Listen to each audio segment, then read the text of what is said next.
Hello नमस्कार दोस्तों। आप सभी का स्वागत है डिविजनल चार्ट सीरीज में।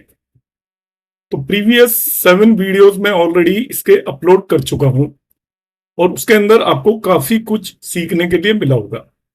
अभी जो आज की क्लास है वो हमारी है डिविजनल चार्ट में नाड़ी एस्ट्रोलॉजी को हम किस तरीके से इंक्लूड करके इसको यूज करेंगे। इन चीजों को ऑन एंड ऑफ ज्यादातर लोग यूज करते हैं, मगर उसका पूरा कंसेप्ट सभी लोगों को पूरी तरीके से क्लियर नहीं होता। तो मेरा प्रयास या कोशिश रहेगी कि मैं आपको नाड़ी का जो कंसेप्ट है नवांश चार्ट में उसे पूरी तरीके से एक्सप्लेन कर पाऊं। आप सभी से रिक्वेस्ट है, यदि चैनल अभी तक सब्सक्राइब नहीं किया है तो आप उसे सब्सक्राइब कर लें, क्योंकि ये जो डिविजनल चार्ट की सीरीज है उसमें आप एक भी वीडियो को मिस करना अफोर्ड नहीं कर सकते। यदि आप मिस करेंगे तो जो भी आपने वीडियोस देखे हैं वो आपका टाइम खराब हो जाएगा। ये एक के बाद एक लिंक के बेसिस पर मैंने इस पूरे कोर्स को प्रिपेयर किया है और मैं उसी तरीके से लेकर आ रहा हूं। तो यदि आपने पहले वाले वीडियो नहीं देखे हैं तो उन्हें भी आप जरूर देख लें। इनके रेगुलर आप नोट्स तैयार करें अपने, क्योंकि ये जो भी सीरीज में लेकर आ रहा हूं ये सीरीज इसके बाद यूट्यूब से हट जाएगी। मैं सभी को इससे फैमिलियर करके लेकर आ रहा हूं। ये मेरे एक रेगुलर कोर्स का हिस्सा होने वाली है आगे चल के, इसलिए मैं इसको यूट्यूब से बाद में हटा दूंगा। तो आप इसको देख लें और अपने नोट्स खुद प्रिपेयर कर लें। अब मैं शुरू करता हूं आज का नाड़ी एस्ट्रोलॉजी का कंसेप्ट नवांश चार्ट के केस में।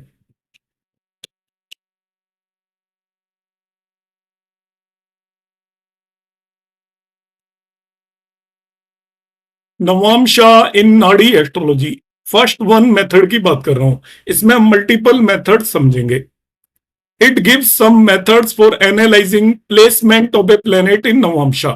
एक्चुअली सारा इशू प्लेसमेंट का है। D1 चार्ट का कोई भी प्लेनेट D9 चार्ट में कैसी स्थिति में जाकर बैठा है, इसके बेसिस पर हम डिसाइड करते हैं कि वो प्लेनेट की पोजीशन इंप्रूव हुई है या खराब हुई है, और उसी के बेसिस पर हम उसके रिजल्ट को प्रेडिक्ट करते हैं। इतना नवांश का यूज है। तो हर एक केस में हर एक प्लेनेट की स्थिति को हम नवांश में जाकर चेक करेंगे, और नवांश में उसकी स्थिति बेटर हो जाती है तो वो आपकी एक्सपेक्टेशन से बेटर रिजल्ट देगा। नवांश में उसकी स्थिति खराब हो जाती है तो आपकी एक्सपेक्टेशन से खराब रिजल्ट आपको मिलने की पॉसिबिलिटी होगी। तो यहां पर भी जो ये मेथड है ये यूज किया जाता है। It give some methods for analysing placement of a planet in navamsha. उसके प्लेसमेंट को जानने की यहां पर कोशिश होगी। तो देखिए मेथड वन जो मैं यहां पर यूज करूंगा, स्टेप वन इसका है find the sign of a planet in D9 chart. आपको नवांश चार्ट के अंदर जिस भी प्लेनेट की आप पोजीशन देख रहे हैं उसका राशि देखेंगे, किस राशि में नवांश चार्ट में वो बैठा है। इसके बाद स्टेप टू में, तो पहले स्टेप में नवांश में उस प्लेनेट की राशि देखनी है। स्टेप टू में find navamsha sign of planet in birth chart. वो जिस राशि में बैठा है उस राशि को बर्थ चार्ट में देखिए। अब उसके लिए एक नोमेनक्लेचर दी हुई है, उस नोमेनक्लेचर को मैं बताऊंगा। वो सिंपल है, वो आपको याद रखनी है और उसके बेसिस पर उसके प्लेसमेंट को हम डिसाइड करेंगे। आराम से इस वीडियो को देखिएगा। Following nomenclature is use for placement of navamsha sign in D1। यदि वो फर्स्ट हाउस में आ जाता है, क्या देख रहे हो आप, प्लेनेट की नवांश D9 चार्ट में जिस भी राशि में, उस राशि को बर्थ चार्ट में देख रहे हैं। यदि वो राशि बर्थ चार्ट में फर्स्ट हाउस में आती है, मैं प्रैक्टिकली भी करके आपको दिखाऊंगा, तो उसको हम बोलते हैं लग्नांशा। वो प्लेनेट लग्नांशा में आ गया, फर्स्ट हाउस में लग्नांशा। D9 चार्ट में जो प्लेनेट की राशि है वो बर्थ चार्ट के यदि सेकंड हाउस में आ जाती है उसको बोलते हैं धनांशा, क्योंकि सेकंड भाव धन भाव है इसलिए उसको बोलेंगे वो धनांशा में प्लेस्ड है।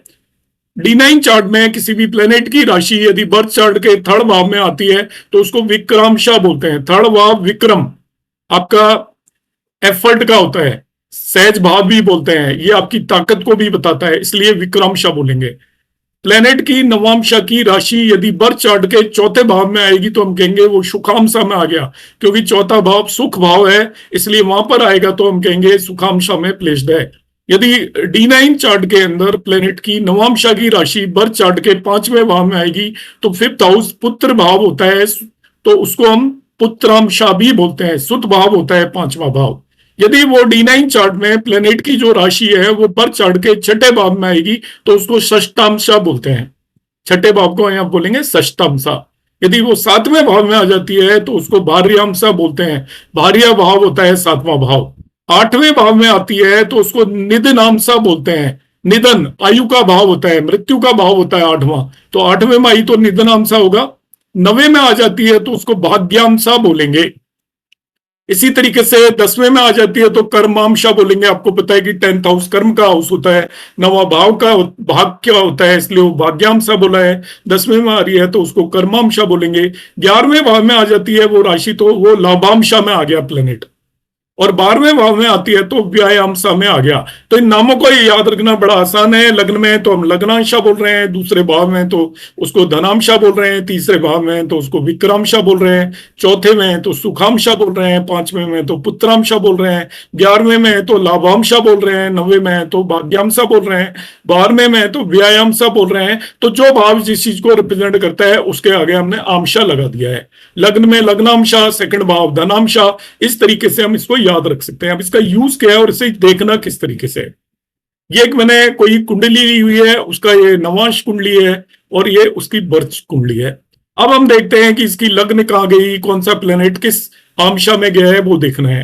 तो आपने क्या देखना है, D9 चार्ट की लग्न का साइन देख लीजिए। 3 साइन है। अब उसे बर्थ चार्ट में देखिए कहां पर है, वो छठे भाव में, तो हम कहेंगे ये षष्ठांशा में गई लग्न। सो इन दिस लग्न इज प्लेस्ड इन षष्ठांशा। अभी आपको देखना है कि सपोज वीनस शुक्र कहां गया, तो शुक्र को नवांशा में देखिए, उसकी राशि है 9। अब इस 9 साइन को बर्थ चार्ट में जाके देखिए, वो 12वें भाव में बैठी हुई है 12th हाउस में, तो व्यायामसा के अंदर चला गया शुक्र। ऐसा लिखेंगे वीनस इज प्लेस्ड इन व्यायामसा। अब जुपिटर को देख लेते हैं। तो जुपिटर यहां पर आप देखिए, गुरु कहां पर बैठा हुआ है, ये आपका 6 साइन के अंदर है। तो बर्थ चार्ट में 6 साइन कौन से भाव के अंदर आ रहा है, 9वें भाव के अंदर आ रहा है, तो हम कहेंगे जुपिटर भाग्यांशा के अंदर चला गया। So Jupiter is placed in bhagyamsha. इस तरीके से हम डिसाइड करेंगे। अभी आपको सन की पोजीशन देखनी है, सूर्य की पोजीशन देखनी है। तो सूर्य यहाँ पर 12 साइन में है नवांश के अंदर, तो बर्थ चार्ट में 12 साइन कहां पर आ रहा है, थर्ड भाव के अंदर आ रहा है, तो हम इसे कहेंगे विक्रांशा में चला गया। सन इज प्लेस्ड इन विक्रांशा। अब सैटर्न को देख लेते हैं। सैटर्न यहाँ पर 1 साइन के अंदर प्लेस्ड है D9 चार्ट में। बर्थ चार्ट में सैटर्न का 1 साइन कहां पर आ रहा है, चौथे भाव के अंदर जा रहा है, तो हम कहेंगे सैटर्न सुखांशा के अंदर चला गया। सुखांशा, इसकी राशि को देखकर सुखांशा बोलते हैं ना। इसका एक दूसरा भी तरीका है कि यहां पर लग्न है, वहां लग्न कौन सी राशि में गई है, 3, तो यहां पे देख लीजिए 3 वो षष्ठांशा में चलेगी। अब आपका सैटर्न है, यहां का छोड़ दीजिए, वहां पर 4 साइन 1 साइन के अंदर गया है, तो 1 साइन जहां पर भी आ रहा है वो सुखांशा हो गया। इस तरीके से भी हम इसे देख सकते हैं। नाड़ी एंड नवांशा। अब देखिए यहाँ इसके जो कंसेप्ट आपको यूज करना है, आपने इस तरीके से सभी 12 प्लैनेट्स को, वो सॉरी 9 प्लैनेट्स को लिख लेना है। कौन सा प्लैनेट किस भाव के अंदर गया है, वो शुकांशा में गया है या वो आपका निधनांशा में गया है, वह अंशा में गया है। उसके बेसिस पर हम उसकी पोजीशन को कैसे बताएंगे कि उसकी पोजीशन इंप्रूव हुई है, अच्छी हुई है, खराब हुई है, वो अच्छे रिजल्ट देने की स्थिति में होगा, खराब रिजल्ट देने की स्थिति में होगा। तो आपको करना क्या है, आप ध्यान से समझे। आप सभी 9 ग्रहों को आप बर्थ कुंडली लेंगे और उसकी नवांश कुंडली लेंगे, दोनों कुंडली एक साथ ले लेंगे और सभी 9 ग्रहों के आगे लिख देंगे लग्न को मिलाकर कि वो किस किस आंशा के अंदर गए हैं। अब आपने नोट कर लिए, जैसे मैंने अभी बताया, यहाँ पर मैंने जुपिटर, सन, सैटर्न, वीनस और लग्न का एग्जांपल बताया है। बाकी भी प्लेनेट आप देख सकते हो, वो मैं आपकी प्रैक्टिस के लिए छोड़ रहा हूं। अब आगे हमें क्या करना है, इसको इंटरप्रेट कैसे करना है, इसका उपयोग कैसे करना है, ये सब हमें पता चल गया कौन सा प्लेनेट किस अंशा के अंदर है। अब कैसे यूज करेंगे, नाड़ी एंड नवांशा टेक्निक में हम क्या करना है। Placement of any planet in nidhanamsha is not welcome and it spoil the house in question. कोई भी प्लेनेट यदि निधनांशा के अंदर बैठा है तो वो जिस भी हाउस को बिलोंग कर रहा है उस हाउस के सिग्निफिकेशंस को स्पॉइल कर देगा। यहां पर देखते हैं निधनांशा में कोई बैठा है क्या, इस केस में, इस केस में निधनांशा में कोई भी नहीं बैठा हुआ है। 5 साइन में बैठा होता तो उसको हम निधनांशा में बोलते हैं। नवांश में 5 साइन में बैठा होता तो निधनांशा में बैठा होता। यदि कोई भी प्लेनेट, फर्ज करो, एज्यूम कर लो सैटर्न निधनांशा में बैठा हुआ है, तो सैटर्न जब निधनांशा में बैठा हुआ है तो सैटर्न इस कुंडली के अंदर सेकंड भाव में बैठा है और लॉर्ड है इस कुंडली का वो लग्न और सेकंड भाव का लॉर्ड है, इन भावों का वो नुकसान करेगा। निधनांशा में बैठने से क्या हो गया, वो कमजोर हो गया, उसका प्लेसमेंट खराब हो गया, तो वो जिन भावों के रिजल्ट उसने देने उन भावों के रिजल्ट आपको कमजोर मिलेंगे। इस तरीके से हम प्रेडिक्ट करेंगे कि उसकी पोजीशन खराब हो गई। इस पर्टिकुलर केस में कोई भी निधनांशा में नहीं बैठा है, मगर निधनांशा में बैठ जाता तो हम क्या कहते हैं कि वो अपनी खराब पोजीशन पर बैठा हुआ है। As per Jatak mark, when the Lord of Lagna is placed in Navamsha sign, which is 8th house in birth chart, वही निधनांशा हो गया है।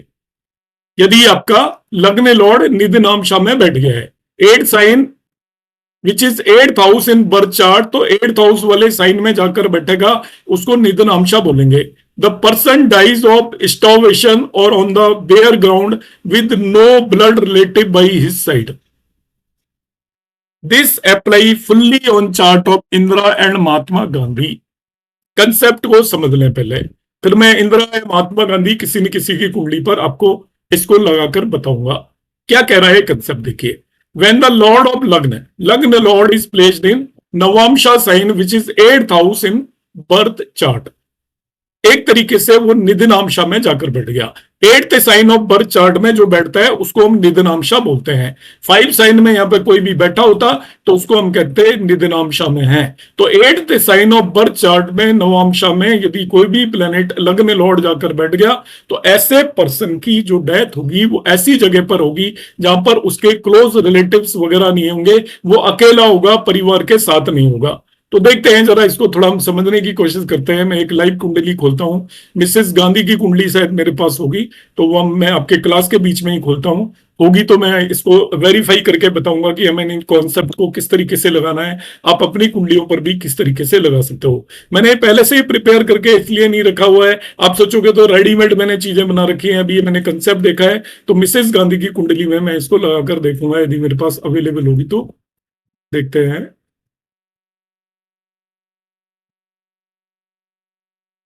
महात्मा गांधी की भी हो सकती है, हाँ इंदिरा गांधी की कुंडली है। देखिए अब मैं आपके सामने लगाता हूं, एक कंसेप्ट लगता है क्या।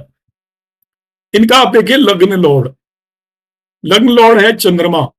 चंद्रमा को यहां पर जाकर देख लेते हैं, चंद्रमा बैठा हुआ 11 साइन में, और ये देखिए 11 साइन एक्चुअली देखिए इसके 8th हाउस का साइन है। तो ये 11 साइन में चंद्रमा है, तो यहाँ पर ये 8th हाउस के अंदर आकर बैठा, तो ये निधनांशा में बैठा हुआ है। तो मिसेस गांधी का फेट आपको पता ही है कि जहां पर उनकी असेसिनेशन हुआ था वहां पर उनकी फैमिली या परिवार से कोई भी मौजूद नहीं था। तो ऐसी जगह पर उस पर्सन का असेसिनेशन होता है। ये पाराशर का क्लासिकल कंसेप्ट है। तो इसमें आपको ये साफ साफ नजर आ रहा है हमने किस तरीके से इस कंसेप्ट को देखा।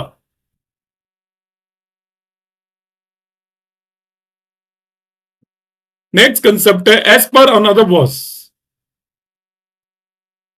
ऑफ जातक मार्ग। ये जातक मार्ग का ही है। If the lord of 7th house occupy the navamsha sign of 2nd house of the birth chart, मतलब वो आपका धनांशा के अंदर चला गया।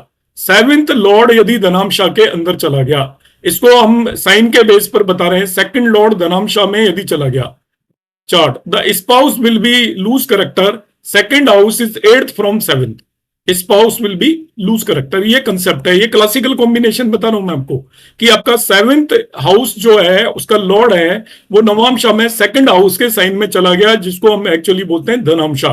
तो ऐसे केस में उसका जो भी स्पाउस होगा वो लूज करेक्टर का होगा। रीजन क्या है कि जो 2nd हाउस है वो 7 से 8th हाउस होता है। मतलब क्या है, मैं मतलब समझाने की कोशिश करूंगा यहां पर। इसका जो 7th लॉर्ड है लाइक चंद्रमा है, तो वो यदि 11 साइन में चला जाता, 11 साइन में चला जाता तो उसको हम बोलते हैं धन अंशा। तो यहां पर वो नहीं गया होगा बेशक, मगर वो 11 साइन में चला जाता तो वो एक्चुअली 2nd साइन की राशि में चला जाता है, तो वो 7 से 8वां भाव होता है। तो हम मानकर चलते हैं ऐसा जो पर्सन है वो लूज करेक्टर होता है। ऐसे कोई केसेस आपको नजर आए, मैं यहाँ पर एग्जांपल नहीं ले रहा क्योंकि मैं यहाँ पर पब्लिकली किसी को भी लूज करेक्टर बोल नहीं सकता, मुझे नहीं पता कौन लूज करेक्टर है या नहीं, इसलिए इसका एग्जांपल मेरे पास कई है, मगर वो पब्लिक परसेप्शन को मैं अपने व्यूज में नहीं दे सकता, इसलिए इस कंसेप्ट को बगैर किसी एग्जांपल के मैं आपको समझा रहा हूं। तो यहां पर क्या देखना होता है आपको, 7th लॉर्ड यदि 2nd हाउस की राशि में चला जाए नवांश के अंदर, तो इन्हें आप सूत्र भी मान लें और आप इसको इस नाड़ी टेक्निक को सीखना भी सीख रहे हैं। धनांशा के अंदर यदि चला जाता है तो वो उसका स्पाउस लूज करेक्टर होगा। Next, generally lord of any house placed in shashthamsha, nidhanamsha and vyayamsha is considered bad for that house. किसी भी हाउस का लॉर्ड यदि षष्ठांशा, निधनांशा और व्यायामशा में जाकर बैठ जाए तो वो उस हाउस के लिए अच्छा नहीं होता। देखते हैं, चलो यहां पर कोई बैठा है क्या इस पर्टिकुलर कुंडली के अंदर? षष्ठांशा, निधनांशा और व्यायामशा का मतलब वो 3 साइन में, 5 साइन में और 9 साइन में यहां पर जाकर बैठ जाए। जो 3 साइन में यहां पर बैठा होगा वो षष्ठांशा में होगा, जो 5 साइन में होगा वो निधनांशा में होगा, जो 9 साइन में होगा वो व्यायामशा में होगा। तो आप ध्यान से देखिएगा, शुक्र 9 साइन में बैठा है तो शुक्र इसके 12th हाउस की राशि में बैठा है तो व्यायामशा में बैठा है, मैंने निकाल कर बताया था। मून, चंद्रमा आपका 3 साइन में बैठा है, वो षष्ठांशा के अंदर बैठा है, यहां भी 3 साइन के अंदर ही है, वो षष्ठांशा में बैठा हुआ है। तो चंद्रमा का जो हाउस है उससे उनके लिए बेटर नहीं होगा। 7वां और 6ठे भाव के लिए सही नहीं है चंद्रमा का प्लेसमेंट, ये खराब प्लेसमेंट हो गया as per this one particular nadi technique. इसी तरीके से जो शुक्र का प्लेसमेंट है वो भी अच्छा नहीं है, तो इस नेटिव के 5th हाउस और 10th हाउस से रिलेटेड रिजल्ट में परेशानी आएगी। 5th हाउस का मतलब एजुकेशन और 10th हाउस का मतलब प्रोफेशन से रिलेटेड सिग्निफिकेशन में नेटिव को प्रॉब्लम आएगी, क्योंकि इनका 5th और 7th हाउस का जो भी लॉर्ड है वो आपने अभी देखा वो कहां पर जाकर बैठ गया, व्यायाम साम के अंदर जाकर बैठ गया है, तो बेटर नहीं होगा। मगर आप ऐसा भी मान सकते हो व्यायाम सा में जाकर बैठा है तो 12th हाउस के हिसाब से वो रिजल्ट देगा, एक्सपेंसेस कराएगा, बाहर एजुकेशन करेगा तो एजुकेशन में एक्सपेंसेस होंगे, फिर इसके प्रोफेशन के लिए भी एक्सपेंसेस होंगे। ये किसी मल्टीनेशनल कंपनी में काम करेगा तो ठीक है, अदरवाइज ये प्रोफेशन में सेटल नहीं हो पाएगा। इस तरीके से हम इसको प्रेडिक्ट कर सकते हैं। तो आज की क्लास में मैं यही एक कंसेप्ट आपके सामने लेकर आया था। तो अब हम आज की क्लास एंड करेंगे। आपको मेरा ये वीडियो कैसा लगा, फिर से जैसा मैं रिक्वेस्ट करता हूं कि आप कमेंट करना ना भूलें। यदि आप पसंद आते हैं तो आप लाइक और शेयर भी कर सकते हैं। नमस्कार।